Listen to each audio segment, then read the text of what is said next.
നമസ്കാരം. രുദ്രാക്ഷത്തിലേക്ക് ഏവർക്കും ഹൃദ്യമായ സ്വാഗതം. ഇന്നിവിടെ പറയുന്നത് പെൺകുട്ടികളുടെ ഋതുവാകൽ അല്ലെങ്കിൽ പ്രഥമ ആർത്തവത്തിനെ പറ്റിയാണ് പറയുന്നത്.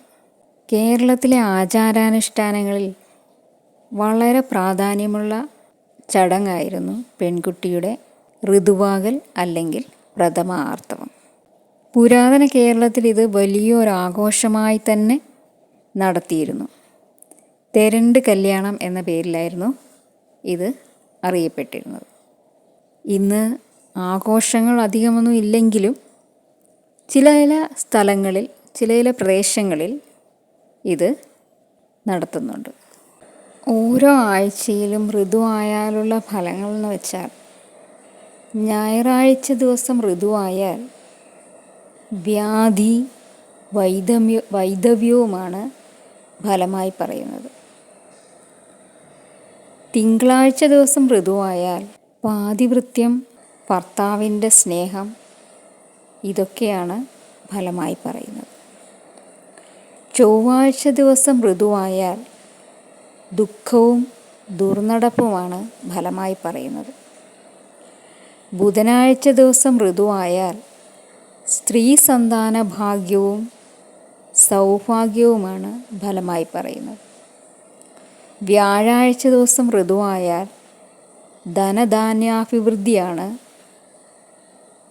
ഫലമായി പറയുന്നത്. ധാരാളം ധനമുണ്ടാവും, സമ്പത്തുണ്ടാവും.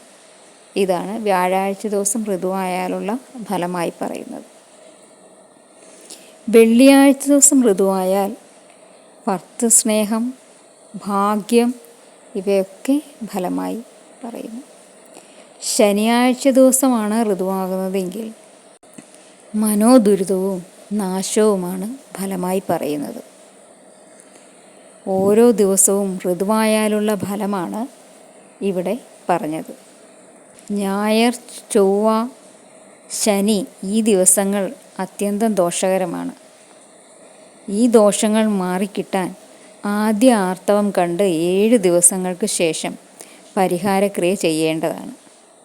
ഞായറാഴ്ച ദിവസമാണെങ്കിൽ ആദിത്യനെയും, ചൊവ്വാഴ്ച ദിവസമാണെങ്കിൽ ചൊവ്വാഗ്രഹത്തെയും, ശനിയാഴ്ച ദിവസമാണെങ്കിൽ ശനിദേവനെയും പൂജിക്കുക. ഞായറാഴ്ച ദിവസമാണെങ്കിൽ ശിവക്ഷേത്രത്തിൽ ദർശനം നടത്തി പൂജാദികൾ അർപ്പിച്ച് പരിഹാരം കാണാവുന്നതാണ്. ശനിയാഴ്ച ദിവസമാണെങ്കിൽ ശാസ്താക്ഷേത്രത്തിൽ ദർശനം നടത്തി പൂജാദികൾ അർപ്പിച്ച് പരിഹാരം കാണുക. ചൊവ്വാഴ്ച ദിവസമാണെങ്കിൽ സുബ്രഹ്മണ്യ ക്ഷേത്രത്തിൽ ദർശനം നടത്തി പൂജാദികൾ അർപ്പിച്ച് പരിഹാരം കാണാവുന്നതാണ്.